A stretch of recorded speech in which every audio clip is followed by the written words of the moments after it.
In many ways, the star of The Witcher 3 Wild Hunt isn't Geralt or Ciri, but the world in which they inhabit. So today, we're going to talk to the folks at CD Projekt about creating that world. Everything from the locations of points of interest to the communities that live in those places, right down to the food in everyone's cupboards.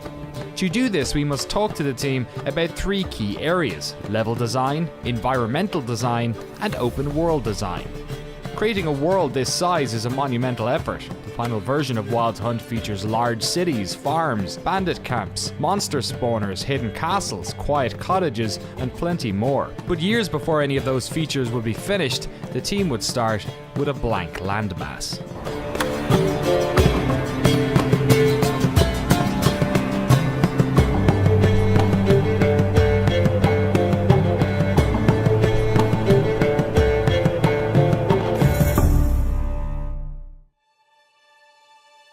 We all have our little specialties. We have one senior environment artist, all he does is trees.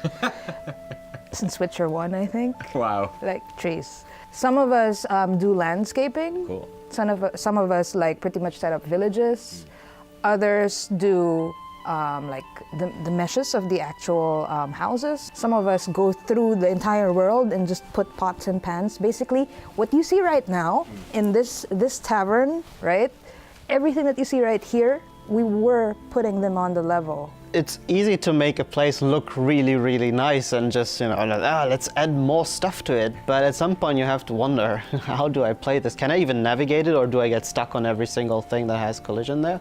And to sort of help guide this process and make sure that our environment artists don't get too crazy, that's sort of where our level designers sit. We communicate a lot with the gameplay team, with the quest designers to see what their needs are and make sure that everything is implemented properly on the world.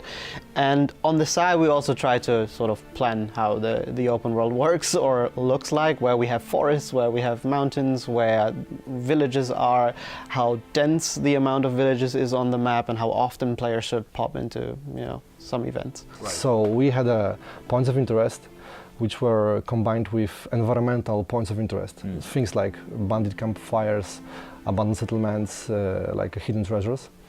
And then we had points of encounters, so simple spawners of monsters in the woods or bandits in the woods. And then the communities, decoration in cities and in villages. The studio had never done an open world game, so neither did I, neither did the other level designers, and so we were sitting there going, all right, I guess we need places that we should visit, but the real question was, how many places do we need and what kind of content do we put into these? So we started out very roughly by taking a 2D screenshot of our world and just in Photoshop, just placing different items, little markers on the world where we thought there should be locations of sorts. And we roughly defined them as well to make sure that they're consistent. So maybe on this area we have farming settlements, right? And what could be a POI, maybe a broken down mill on top of a hill.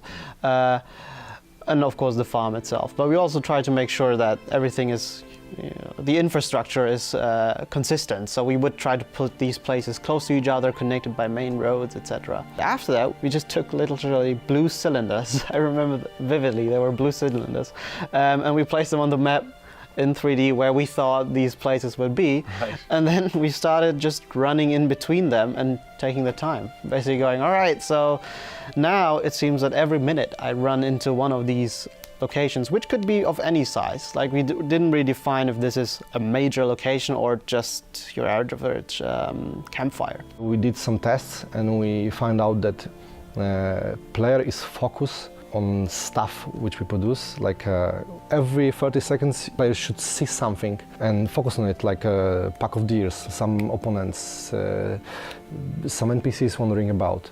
So we have our rule of 30 seconds. On Skellige, we had a lot of water. Right. So there was a problem with smugglers' caches on the water.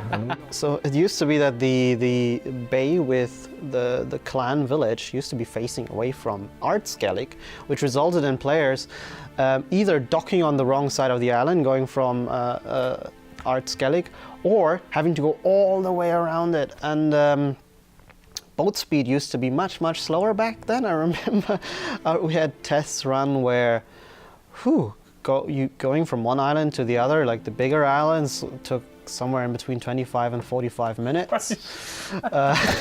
We quickly realized that this is not going to cut it, and we ended up rotating the entire island by 180 degrees. Wow. So that players would actually we'd be able to go straight, and that cut down the travel time to that harbor by 15 minutes or so. It was nuts. I think what we did for Forest is we sort of started embracing the fact that it is hard to see things, because most of the time when you walk in around the open world, you kind of have a pretty good idea where you're headed. You know, maybe you find yourself in Skellige and you see Art Skellige, you know, the fortress with Craig Castle. The way we designed the world was that maybe you'd have the starting point from one village and you'd see the point in the distance, like that castle, but somewhere in between the road would be lost, right? So you'd see your starting point of your adventure, which is where you are. You know the end, and you know the rough general direction that you head for, but sometimes we put a forest in between, and you know, just to get to allow the player to get lost. When we did that, we usually still had our main roads, the more safer spaces, that if you were to just ride through them, you shouldn't really be attacked by most monsters, unless we really wanted you to. Ghoul nest. Ought to just destroy it. Well, how long are you gonna wait? Making POIs that allow the player to navigate the world much easily by just simply looking around, like, there's this fort on the hill that I've seen a couple of times ago, but now I seem to see it from this side, so I know in relation to that, this is where I am.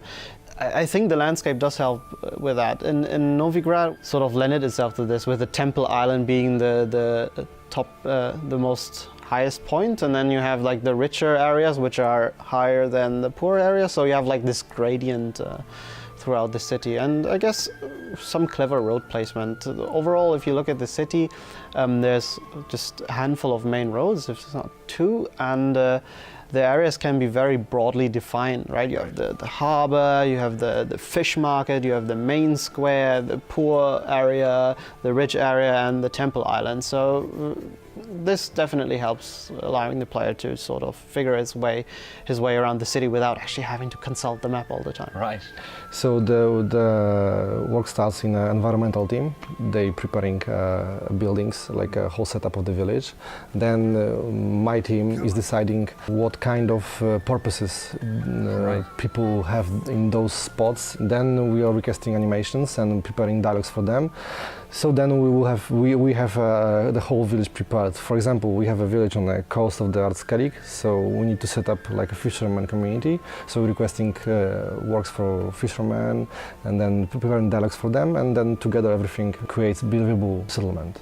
So some of us do like a more or less rough pass. So we put the house there, we put the road there, and we put a couple of like wheelbarrows in, and then it just looks like that. The houses are empty, nothing. And then another guy comes in or potentially stumbles upon it in our editor, and they're like, this looks so bare. I need to do something about it. And so they're like, okay, let me plant some flowers and stuff like that. Let me put some more rocks and stuff like that. Or like let's add more like decals on the wall, like a little bit more moss so that it looks a little bit more detailed. And then they leave because they're like, okay, my work is done. It looks okay now. Right. And then a quest guy comes in and is like, oh, what's this cute little village? Let me put something in it. But wait, the houses are empty. And then they put on a request, hey, can you put something in there, you know? And so some of us go right in and we start decorating it. We interview actually the quest designer. What's your story about? Like, who are the characters involved? Do they get along? What? This person is dead? Okay, are they supposed to be dead inside the house? Are they supposed to, you know, these kinds of questions? We take that into account, and with that bit of information, we design the inside of the house to tailor that kind of personality or the people living in it. And then after that, we leave the house and we're like, this place is still quite barren, you know? And then I'll just sneak in a couple of, you know, barrels over here, and then little by little, people just like sweeping through the landscape are like, this feels so, I'll plant a little bit more here. Right. And you know, and then eventually the village is made. It takes a village to build a village, and the process involves a number of steps. First, figuring out where to put them, how to design them, then building houses, then furnishing said houses, and finally populating those villages with communities of people with their own roles, routines, and dialogue. And from talking to Len, Miles, and Bartek about those processes, it's clear that each step in that process has its own set of challenges. So the obvious one would be Skellige, right, where everything is cold, so people try to stay warm. We're doing research on Viking houses, and we saw that most of them had open fireplaces. We decided it will be the center of every place because people try to stay warm. To us, this was very real. It's not like, yeah, we're making a game and I'm making a village that is on a hillside and they have to, in my mind, this is why they make these scaffolds. Actually, we had the height map done already, right? And we decided, okay, this is probably the best place for a village here, so let's make it here. This is where I would build a village because it seems easiest and natural for me to build it here. But sometimes in a game, you have to go and make something where it shouldn't be. So maybe hillside village, or maybe in a hazardous environment, even high up in the mountain. And then you'd start thinking, all right, if people really wanted to settle here, there must A, be a good reason, and B, we need to see how they sort of started coping with the environments, right? So maybe this Skellige village high up in the mountains, which is built on like 90-degree angles, there's gold nearby to it, right? So this is why they decided we need to build a village here because we can get that gold, and we show that there's mining infrastructure between the village and the mines that they built. Yeah, we were definitely thinking about these things while making the locations. You go, oh man, this is probably a very humid environment, so let's add more moss to the walls and maybe have them be decayed by fungus, right? I would pack the poor houses with all of this, minus all of the shiny stuff. But that's a little bit more like it, because like when you go to the slums in the Philippines, you'd see that all of their stuff is exposed. The bedrooms aren't necessarily segregated. Sometimes they're just curtains. Right. So these theories kind of applied also in Witcher. A while back, because we were given the task to add like interiors to every house in the world, because they were empty. So we decided, all right, we have 2 weeks. How do we do this shit? So we had the board, and we were like, all right, let's do a competition. That was a competition born out of necessity. So yeah, we realized way too quick, all right, by this point we have made too many houses to just easily make interiors, so we came up with some simple math calculations there. We thought, all right, we have couple of sets of houses, the Skellige houses, the Novigrad houses, No Man's Land houses, and let's say 3 to 4 house types per set. So we thought, all right, let's make a couple of, we called it decoration sets for each house, depending on how often this exists in the world, and let's try to find out a way where players will not notice that these tend to repeat themselves over the world. So, and we were pretty generous, we thought, from our end, as in we could probably have done less variations, but we wanted to make sure that it is not obvious that these houses repeat themselves. Those things at the back, or? yeah, the kegs, they used to be barrels this big. Oh, really? And then we were like, we don't have kegs in the world. Oh, really? We have kegs though. Yeah, so yeah. How many houses would there have been in total, like ballpark? There were a lot. I couldn't give you an exact number, but I think Novigrad alone features more than 80 accessible houses.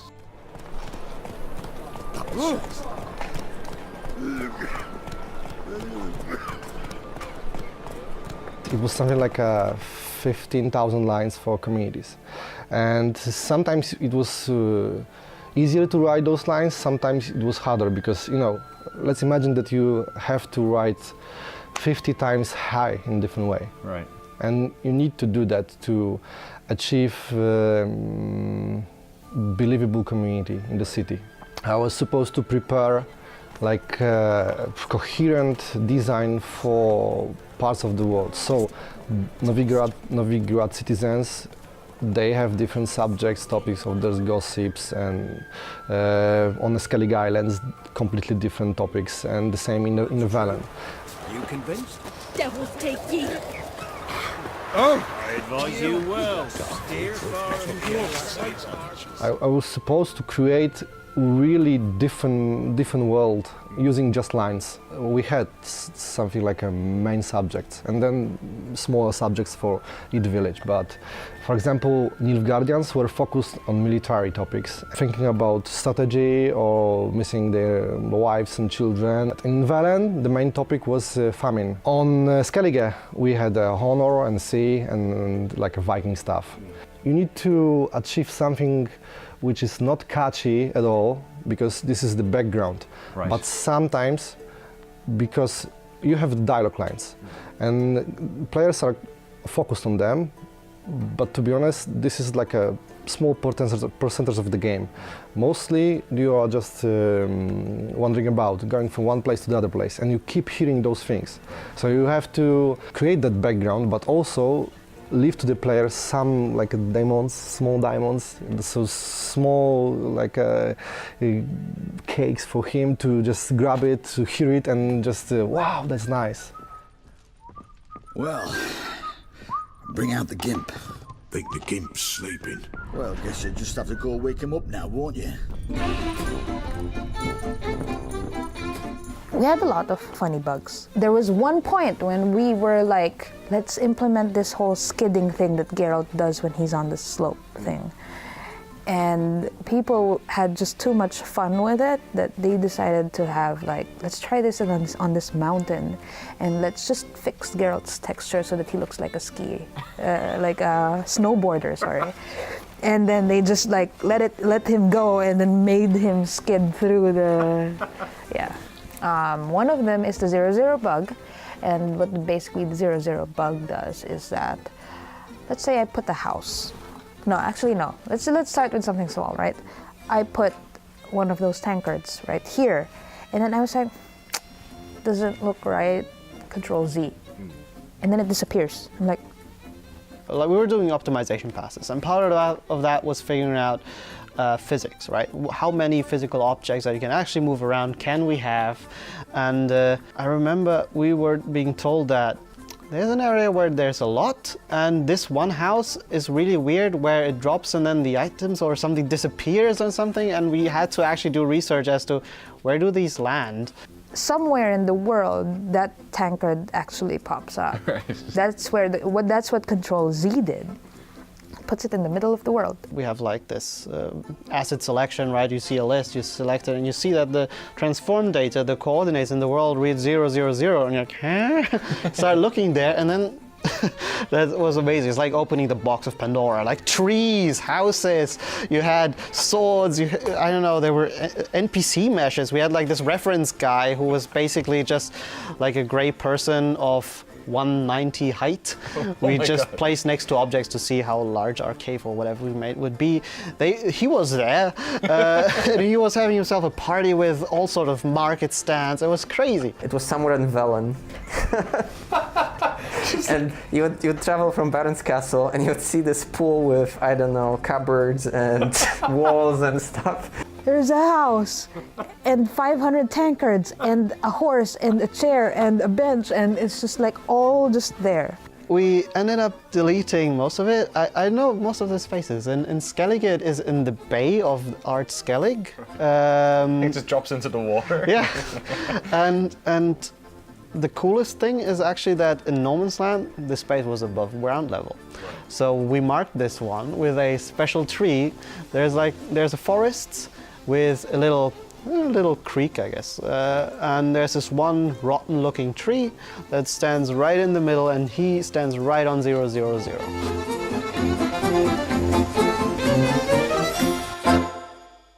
To ensure that bugs, glitches and inconsistencies were spotted, the various teams at CD Projekt had a lot of dialogue between one another. Teams would discuss areas of design over lunch, give pointers and watch each other's backs. One good example of this collaboration working came when somebody on the open world team realized that the environmental team hadn't accounted for the famine in Velen. So we had a famine over there, so we were trying to get rid of all these cows, pigs and chickens. Our tremendously talented guys from the environmental prepared wonderful villages with houses with sausages and block puddings hanging around. And we were, guys, there's a hunger over there, so please get rid of it. I had at some point had to make a set of food decorations which were just leftovers, because we realized that all of the food that we had was just like the best apple in the world, you know? It's like, it's a big thing of cabbage, and it didn't make sense for the lore of No Man's Land to actually have food. So for about a week, I was just like, all right, I'm gonna fish. I'm gonna strip you down into just bone. All right. And then I was just picking all of the food items and just compiling a set which would be suitable for a famine-esque situation. And it was fine. But sometimes you can still have a guy in some village that keep saying that, I'm so hungry, and then you see the pack of deers in the back. So yeah. I mean, there were other issues like this with loot, for example. Right. Actually, it was the same issue. You'd have food in every crate, and they were talking about being hungry all the time, you know? Or there were issues with loot placement, like you would go into these long-lost tunnels, you know, like these old, ancient elven tunnels. Nobody set their foot in there in 1,000 years, but you find, you know, a chicken sandwich or... While Len made sure the environmental team had rotten apples to place on countertops, other members of the team were emptying cupboards and inventory of fresh poultry, sandwiches and milk. It wasn't enough for this world just to look real, it also had to retain some semblance of continuity. This extends outward into the wilderness, where packs of deer are hunted on by wolves, but areas where bears reside are scant of other predators. Over months and years, the team molded this world, but they did so with a fear that ultimately most players would skip over it. Open world games have fast travel systems that let players travel from anywhere they want, but that idea flew in the face of the world they were designing, one where random encounters and points of interest are designed to lead you astray. It was a point of contention, but the team found an elegant solution to let players only fast travel to and from signposts at specific junctions on the map. Once we got the green light to do it this way, level designers and environment artists, we screamed a shout of victory, because for us it was, yeah, we made this beautiful world, now you players have to look at it. Yeah, I think that we did a good job with it, because players keep wandering through Valen and through Skellige and through Novigrad, and they were finding those spots, and it was nice. You know, you get a better sense of the scale of the world that you're traversing. You have a higher chance of actually having something interesting happen to you and being sidetracked perhaps from wherever quest you were following right now, when you are pushed to follow the road for a bit. And at the same time we thought, all right, obviously fast travel is very convenient, so let's have you have it when it's unlocked, right? You have to unlock the place and then you can use it for fast traveling.